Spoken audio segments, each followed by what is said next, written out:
পশ্চিমবঙ্গে এসআইআর শুরু হতে না হতেই কোথাও হাহাকার, কোথাও চাপা গুঞ্জন, কোথাও একটা আতঙ্ক, আর কোথাও উল্লাসের আওয়াজ পাওয়া যাচ্ছে।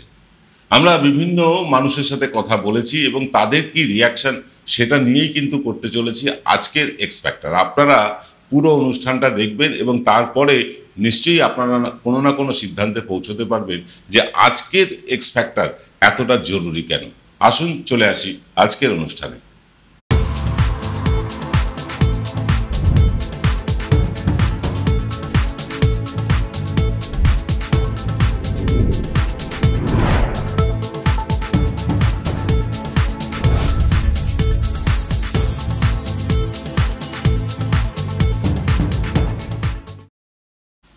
নমস্কার, শুভ সন্ধ্যা। আমি আপনাদের প্রবীর বিশ্বাস। দেখতে শুরু করেছেন বিশ্বজোড়া বাঙালির আওয়াজ এনকে ডিজিটালের সান্ধ্য সম্প্রচার এক্স ফ্যাক্টর। দেখুন, এসআইআর হবার ঠিক পরে বাংলার অবস্থা কিন্তু খানিকটা দ্বিধা বিভক্ত, দোলাচলে রয়েছে পুরো বাংলাটা। এসআইআর হওয়ার পর ঠিক কোন অবস্থায় পৌঁছবে বাংলার ভোট বিন্যাস তা খতিয়ে দেখতে কিন্তু আজকের এই প্রতিবেদন। প্রথমত, বিসমিল্লাতেই গলদ। হ্যাঁ, শুরুতেই বিজেপি একটা মস্ত বড় ভুল করে ফেলেছে, আর এই ভুলই শেষ পর্যন্ত বিজেপিকে নিয়ে ডোবাবে। এটা একদম লিখে নিন, আপনারা জেনে নিন এটা কি সেই ভুল। বঙ্গ বিজেপির শুভেন্দু লবি থেকে অমিত শাহদের বোঝানো হয়েছিল যে এই বাংলায় কোটি কোটি বাংলাদেশি মুসলমান এবং রোহিঙ্গারা নাকি ঢুকে পড়েছে, আর এই অনুপ্রবেশকারীরাই মমতার আসল ভোট ব্যাংক। শুভেন্দুর চোখ দিয়ে দেখা অমিত শাহ সেটাই অন্ধের মতো বিশ্বাস করেছেন। আসলে কত মুসলমান 2002 সালের পর বাংলাদেশ মায়ানমার থেকে ঢুকেছে তার সঠিক পরিসংখ্যান কারুর কাছে নেই। কিন্তু আমরা সারা বছর সমীক্ষার কাজ করি, আমাদের হিসাবে সংখ্যাটা 4 থেকে 5 হাজারেরও কম, এটা আমরা বলতে পারি। তাদের অধিকাংশই আবার অন্য রাজ্যে গিয়ে বসবাস শুরু করেছেন, এ রাজ্যেও নেই তারা। তবে একথা ঠিক, 2002 সালের পর বিরাট সংখ্যার হিন্দুরা বাংলাদেশ থেকে চলে এসেছেন এ রাজ্যে। সংখ্যাটা প্রায় 25-30 লাখের কাছাকাছি। আমি বলছি 2002 পর থেকে, তার আগের কথা ধরছি না। তাদের অনেকেরই স্থায়ী ঠিকানা নেই। উদ্বাস্তুদের ভোট এর আগে একচেটিয়াভাবে বামেরা পেত, পরে সেই নাগরিকত্ব ইস্যু দেব এই লোভ দেখিয়ে বিজেপিতে সেই ভোট শিফট হয়ে যায়। 2002 পরে আসা অনুপ্রবেশকারীদের বাবা মায়েদের নাম ভোটার লিস্টে থাকার কথাই না। তাদের নতুন করে ভোটার তালিকায় নাম তুলতে জান কয়লা হয়ে যাবে, কাল ঘাম ছুটে যাবে। সংখ্যাটা মনে রাখবেন, 25 থেকে 30 লাখ হিন্দু আর মেরে কেটে 5 থেকে 7 হাজার মুসলমান। এদের বেশিরভাগেরই ঠাঁই হয়েছে শহর ঘেঁষা বিভিন্ন উদ্বাস্তু কলোনি আর রেল লাইনের পাশে ঝুপড়িতে। 2002 আগে চলে আসা মানুষদের অনেকেই কিন্তু স্থায়ী ঠিকানার বন্দোবস্ত ইতিমধ্যে করে ফেলেছেন। অনেকেই, কিছু বিত্তশালী অনুপ্রবেশকারী অবশ্য শহরের বিভিন্ন উপকণ্ঠে কেউ ফ্ল্যাট নিয়েছেন, কেউ বাড়ি কিনেছেন, কেউ জমিও কিনে রেখেছেন। তবে সেই সংখ্যাটা এতই কম যে কোনো পার্সেন্টেজেই আনতে পারছি না আমরা। সীমান্তবর্তী এলাকা এবং উদ্বাস্তু কলোনিগুলোতে গেলে আপনি বুঝতে পারবেন যে কত মুসলমান আর কত হিন্দু 2002 পরে এসে বসবাস করছেন এই পশ্চিমবাংলায়। শুভেন্দুরা কিন্তু এই সার্ভে না করেই হাওয়ায় ভাসিয়ে দিয়েছেন 1 কোটিরও বেশি অনুপ্রবেশকারীর কথা। কেউ তো 4 কোটি বলছেন। তাও আবার এই 1 কোটি অনুপ্রবেশকারীদের সবাই নাকি মুসলমান। নিজেদের সাংগঠনিক ব্যর্থতার অভিমুখটা ঘুরিয়ে দিতে সেই 1 কোটি বাংলাদেশি মুসলমান আর রোহিঙ্গা অনুপ্রবেশকারীদের গল্প পৌঁছে দেওয়া হয়েছে দিল্লির দরবারে অমিত শাহের কাছে। দিল্লিও তাদের শক্তিশালী ইন্টেলিজেন্স থাকা সত্ত্বেও সেসবের কোনো খোঁজ খবর না নিয়ে তড়িঘড়ি বিহার ভোটের আগে বিহারে আর বাংলার ভোটের আগে বাংলায় এসআইআর করতে নেমে পড়েছে। যদিও ভোট কিন্তু আসন্ন আসামে, সেখানে কবে এসআইআর হবে তা নিয়ে উচ্চবাচ্য করতে দেখা যায়নি নির্বাচন কমিশনকে। আসামে এসআইআর হলে যদি শুরু হয়, তাহলে পরিস্থিতি নির্বাচন কমিশন স্বরাষ্ট্র দপ্তরের নাগালের বাইরে চলে যাবে, এখনই বলছি। তারা এই কারণেই হয়তো আসামের ব্যাপারে মুখ খোলেননি এখনো। তারা আগে বাংলায় জল মেপে নিতে চাইছেন। এই 25-30 লাখ মানুষের নাম যে বাদ যাবে, যাদের মধ্যে আবার 80% মতুয়া আর 20% রাজবংশী, এই ভোটের পুরোটাই প্রায় বিজেপির পক্ষে গিয়েছে গত 3-4টে নির্বাচনে। আর এখানেই সিঁদুরের মেঘ দেখতে শুরু করেছেন অসীম সরকার, শান্তনু ঠাকুররা। শিক্ষিত মতুয়ারা এটা অনেক আগে বুঝলেও সাধারণ মতুয়ারা যখন বুঝলেন যে এসআইআর এ সবচেয়ে ক্ষতিগ্রস্ত হতে চলেছেন তারাই, ততক্ষণে কিন্তু অনেক দেরি হয়ে গিয়েছে। শান্তনু ঠাকুর অবশ্য আশ্বাস দিয়েছেন যে যাদের নাম ভোটার তালিকা থেকে বাদ চলে যাবে সেই রকম তিনি সেই সব মানুষদের তিনি নাম তুলে দেবেন সিএ এর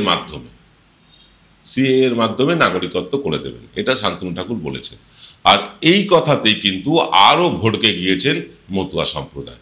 তাদের বক্তব্য, যদি শান্তনু ঠাকুর নাগরিকত্ব দেওয়ার ক্ষমতাই রাখবেন তাহলে এতদিন নাকে তেল দিয়ে কেন ঘুমোচ্ছিলেন? তাছাড়া শান্তনু ঠাকুরের কথাতেই বেশ স্পষ্ট হয়ে গিয়েছে বেশ কিছু মতুয়াদের নাম ভোটার লিস্টে উঠবেই না এবারে। আমরা মতুয়া রাজবংশী নিয়ে আলোচনা করতে গিয়ে আরো একটা গুরুত্বপূর্ণ বিষয় এড়িয়ে যাচ্ছি, তা হলো বিহার, উত্তরপ্রদেশ, ওড়িশা সহ অন্য রাজ্য থেকে এই রাজ্যে কাজ করতে আসা বহিরাগত যে লোকজন আছে তাদের কথাও কিন্তু ভাবতে হবে। তাদের অনেকেরই নাম বাদ চলে যাবে এসআইআরে, তাদের কথাই বলবো ছোট্ট একটা বিজ্ঞাপন বিরতি থেকে ফিরে।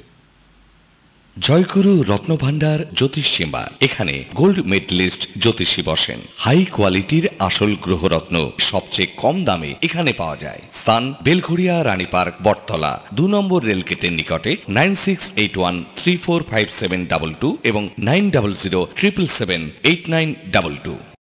Found Kolkata's first ever sweet shop serving so unique items like Dab Malai Curry, Motichur Truffle, Gajor Borfi, Dab Kalakand, and I had to try them. শুধু তাই নয়, শক্তিগড়ের ল্যাংচা, বর্ধমানের সীতাভোগ, মালদার পোস্তকদম, বহরমপুরের ছানা বড়া, এগুলো সবকিছু খেতে হলে আর এত দূরে যেতে হবে না। সুন্দরিনী ন্যাচারালসে পেয়ে যাবে পশ্চিমবঙ্গের বিখ্যাত 10টা জেলার মিষ্টি all under the same roof. এদের বেস্ট সেলার্স কচি ডাবের শাঁস দিয়ে বানানো ডাব মালাইকারি আর কলা পাতায় মোড়া গুড়ের সন্দেশ পাতুরি আর মাস্ট ট্রাই। শহর এবং শহরতলির আশেপাশে গিজগিজ করছে দেখবেন বিহারি শ্রমিক। এদের বেশিরভাগেরই স্থায়ী ঠিকানা হচ্ছে গিয়ে কারুর বিহার, কারুর উত্তরপ্রদেশ, কারুর উড়িষ্যা, কারুর বা অন্য কোনো জায়গায়। এই সংখ্যাটা নেহাতি কম নয়, 15 লাখ অস্থায়ী বহিরাগত শ্রমিক এখানে কাজ করছে। এই অস্থায়ী বহিরাগত শ্রমিকরা বিহারে আগে এসআইআর হয়ে যাওয়ার ফলে তারা বিহারে গিয়ে নাম রেজিস্টার করেছেন। এটা আমি বলছি যে বিহারে যখন এসআইআর ঘোষণা হয় দলে দলে এখান থেকে বিহারি শ্রমিক তারা গিয়ে নিজেদের দেশে নাম তুলে এসছেন। কারণ একটাই, যে পশ্চিমবঙ্গের যদি নাম থাকে এবং বিহারেও যদি নাম থাকে তাহলে কিন্তু নাম বাদ পড়তে পারে কোনো একটা জায়গা থেকে। তাদের জমি জমা ভাগ বাটোয়ারা ইত্যাদির ব্যাপার আছে, তাই তারা নাম কিন্তু তুলেছেন বিহারে গিয়ে। এই সংখ্যাটাও কিন্তু কম নয়, বিরাট সংখ্যা। এবং যারা এখনো অন্য রাজ্যের লোক এ রাজ্যে ভোটার হয়ে বসে আছেন তারা নিজেদের রাজ্যের নাম লেখাবেন, এটা হচ্ছে গিয়ে একদম ট্রেন্ড দেখা যাচ্ছে, এটাই বিহার তো তাই বলছে। ফলে পশ্চিমবাংলায় কিন্তু এই বহিরাগত শ্রমিকদেরও নাম বাদ যাবে। তাহলে সংখ্যাটা কত দাঁড়ালো? 25 থেকে 30 লাখ হচ্ছে গিয়ে মতুয়া এবং রাজবংশী, 5 থেকে 7 লাখ হচ্ছে গিয়ে এই অস্থায়ীভাবে যারা আছেন এখানে বহিরাগত শ্রমিক, যাদের বিহারেও ভোটার কার্ড আছে, বাংলাতেও আছে, বা শুধু বিহারে আছে বাংলাতে নেই, এরকম। এটা হচ্ছে গিয়ে আপনার মোটামুটি 35 লাখের হিসেব দিলাম আপনাকে। এরপরে নাম বাদ যাবে কাদের? যাদের নাম যারা মৃত এবং যারা পশ্চিমবঙ্গ থেকে অন্য রাজ্যে চলে গিয়েছেন পাকাপাকিভাবে, সেই নামগুলো বাদ যাবে। সেই সংখ্যাটা কত? পশ্চিমবাংলায় কাছাকাছি 1 লক্ষ বুথ আছে। এই 1 লক্ষ বুথে যদি আমি গড়পড়তায় 5 জন করেও ধরি, 5 জন ছেড়ে দিন, 8 জন করেও ধরি যে তাদের নাম 2002 সালের যে ভোটার লিস্ট তারপরে তাদের নাম রয়ে গিয়েছে অথচ তারা মৃত অথবা শিফটেড হয়ে গেছে, তাহলেও সংখ্যাটা কিন্তু 7-8 লাখের বেশি হয় না। তাহলে দাঁড়ালো কত? 35 লাখ, 30 লাখ মতুয়া ভোট, 5 লাখ বহিরাগত, আর এই 7 থেকে 8 লাখ হচ্ছে গিয়ে আপনার যারা মারা গিয়েছেন বা অন্য রাজ্যে শিফট করে গিয়েছে। তাহলে সংখ্যাটা মোট দাঁড়ালো কত? 43 থেকে 45 হাজারের মধ্যে। যারা বলছেন যে 1 কোটি মানুষের বাদ পড়বে, কেউ বলছেন 4 কোটি মানুষের বাদ পড়বে, তারা ডাহা মিথ্যে বলছেন অথবা হাওয়া তোলার চেষ্টা করছেন। এমনিতেই দেখুন বিজেপির সংগঠন তলানিতে, এবং সেই তলানি থেকে তুলে আনতে গেলে, কর্মীদের চাঙ্গা করতে গেলে এটা বোঝাতেই হবে যে 1 কোটি তৃণমূল ভোট বাদ যাবে। এবং প্রত্যেকটাই হচ্ছে মুসলিম ভোট। এই যে আষাঢ়ে গপ্প, এই আষাঢ়ে গপ্প কিন্তু এবার বিজেপির কর্মীরাও ধরে ফেলেছেন, নেতারাও ধরে ফেলেছেন। দেখছেন না অসীম সরকারের মুখে কি রকম হতাশা, কি রাগ। তারা বলছেন যে দরকার হলে বিজেপির বিরুদ্ধে যাবে। মতুয়া কার্ড খেলতে গিয়ে একেবারে ল্যাজে গোবরে হয়ে গেছেন শান্তনু ঠাকুর। তারা মতুয়া কার্ড দিয়েছিলেন কত 180 টাকা না কত করে, সেই টাকা নিয়ে মতুয়া কার্ড দিয়েছিলেন এই বলে যে এই কার্ড দেখালেই তোমরা নাগরিকত্ব পাবে, তোমরা ভারতের নাগরিক। কিন্তু কি দেখা গেল, এই কার্ড কেউ মানছেই না, পাত্তাই দিচ্ছে না। মহারাষ্ট্রে এই কার্ড দেখানোর পরেও মার খেতে হচ্ছে হিন্দুদের। ফলে যারা যে আষাঢ়ে গপ্প শুভেন্দু অধিকারীরা ফেলেছেন, সেটা যে আষাঢ়ে গপ্পই সেটা আর কয়েকদিনের মধ্যেই প্রমাণিত হয়ে যাবে। এবার তার মধ্যেও আছে কিন্তু তৃণমূল কংগ্রেস শাসক দলের কড়া নজরদারি। তারা কিন্তু প্রতিটি বিএলওর গতিবিধির ওপর নজর রাখছেন। কোনো বৈধ ভোটারের নাম যদি বাদ যায়, সঙ্গে সঙ্গে সেই মুহূর্তে সেখানে দাঁড়িয়ে যাতে প্রোটেস্ট করা যায়, সেই টিম কিন্তু তৃণমূল কংগ্রেস রেডি করে ফেলেছে। ফলে এইখানে বৈধ ভোটারের নাম বাদ দেওয়া যাবে না বিহারের মতন করে। এই গড়পড়তা পাইকারি হারে নাম বাদ দেওয়া, এটা চলবে না। তবে এর মধ্যে আরও একটা সংখ্যা জুটতে হবে, সেটা হচ্ছে 2002 সালের ভোটার লিস্টে যাদের নাম নেই, সেই রকম ভোটারদের অনেকের নাম বাদ পড়ার সম্ভাবনা আছে। সেক্ষেত্রে আধার কার্ড, কারুর হয়তো রেশন কার্ড, কারুর হয়তো যা যা ডকুমেন্ট চেয়েছে 11টা না 12টা, সেই ডকুমেন্ট, জন্মের শংসাপত্র। তবে হ্যাঁ, 2002 সালের পরে যারা জন্মেছেন তাদের অধিকাংশেরই জন্মের শংসাপত্র আছে, তাদের অধিকাংশেরই আধার কার্ড রয়েছে, এবং স্থানীয় কোনো জনপ্রতিনিধি দিয়ে তাদের সার্টিফাই করা শংসাপত্র রয়েছে। ফলে বেশিরভাগ মানুষ কিন্তু আবার নতুন করে ঢুকেও যাবে। হয়তো তাদের খানিকটা হয়রানি হবে, নির্বাচন কমিশন বা বিজেপি সরকার চাইছেই এভাবে হয়রান করতে মানুষকে, কারণ এইটা সম্পূর্ণভাবে বিহারে যেমন ব্যর্থ হয়েছে। বিহারে ব্যর্থ হয়েছে মানে কি, বিহারে অধিকাংশ মানুষের নাম আবার উঠে গিয়েছে, বাংলাতেও তাই হবে।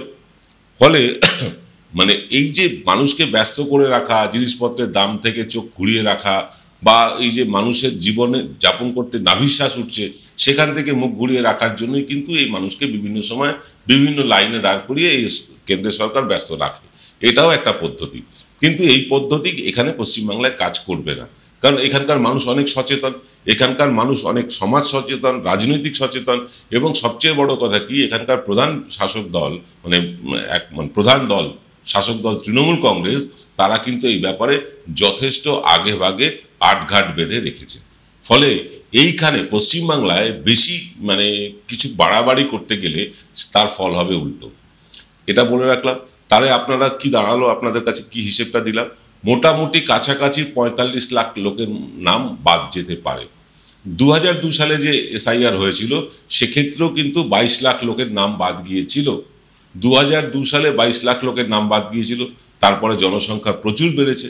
2002 সাল থেকে আজকে আমরা চলে এসেছি 20-25 বছর। সেই 20-25 বছর পরে যে জনসংখ্যা বেড়েছে তার যদি অনুপাত ধরেন, তাহলে 45 লাখ লোক নাম বাদ যাওয়াটা একেবারে জাস্টিফাইড। কিন্তু যাদের নাম বাদ যাবে তাদের অধিকাংশই হচ্ছেন মতুয়া, রাজবংশী এবং বহিরাগত শ্রমিক। বহিরাগত শ্রমিকের হিসেবটা এখনো কেউ করেননি, আমরাই আপনাদের প্রথম বললাম। কারণ আমরা সমীক্ষা করতে গিয়ে দেখেছি প্রচুর বহিরাগত শ্রমিক আছেন যারা বিহারে গিয়ে ইতিমধ্যে নাম তুলে ফেলেছেন। যাদের একবার নাম উঠে গেছে বিহারে, তাদের নাম আর বাংলায় রেজিস্টার হবে না। ফলে সেই নামগুলো বাদ যাবে। সেই সংখ্যাটাও প্রায় 5 লাখের কাছাকাছি, 5 লাখের কাছাকাছি, খানিকটা বাড়তেও পারে, কমবে না। ফলে সব মিলিয়ে এই যে 1 কোটির গল্প করা হচ্ছে বা 4 কোটির গল্প করা হচ্ছে, এগুলো বিজেপি কর্মীদের চাঙ্গা রাখার একটা প্রয়াস। কিন্তু এসআইআর এর পর যখন দেখা যাবে যে 50 লাখ লোকের নামও বাদ যায়নি, তখন কি হবে? তখন যেটা হবে সেটা হচ্ছে আবার মোহভঙ্গ ঘটবে বিজেপির কর্মীদের। কারণ বিজেপি কর্মীদের এরকম বিভিন্নভাবে ভোটের আগে চাঙ্গা করা হয়, এই সন্দেশখালীর মতন ইস্যু তুলে। তারপরে দেখা যায় যে সেগুলো একেবারে ভুয়ো, তখন কিন্তু কর্মীরা হতোদ্যম হয়ে পড়ে। ফলে রেজাল্ট কি হয়? রেজাল্ট হয় 18 থেকে কমে 12। পশ্চিমবাংলার বিধানসভা নির্বাচনেও তারা 77 জিতেছিলেন বিগত নির্বাচনে, এরবারও কিন্তু সেখানে ভরাডুবি করবে। এবং এই 45 লাখ লোকের নাম যদি বাদ চলে যায়, মনে রাখবেন যে বিহারের যারা পরিযায়ী শ্রমিক বা অন্যান্য রাজ্য থেকে যারা এসে কাজ করছেন, তাদের মতুয়াদের, রাজবংশীদের 90% ভোট বিজেপি পেয়েছিল। সবচেয়ে ক্ষতিগ্রস্ত হতে চলেছে বিজেপি। তাই এখন এসআইআর বিজেপির কাছে আতঙ্কের কারণ হয়ে দাঁড়িয়েছে। যে এসআইআর নিয়ে তারা অনেক লাফালাফি করেছিল, অনেক চেঁচামেচি করেছিল যে একেবারে ওয়াশ আউট করে দেবে তৃণমূলকে, এখন দেখা যাচ্ছে তারাই ওয়াশ আউট হয়ে যাওয়ার পথে। আজ এ পর্যন্ত, সকলে ভালো থাকবেন, নমস্কার।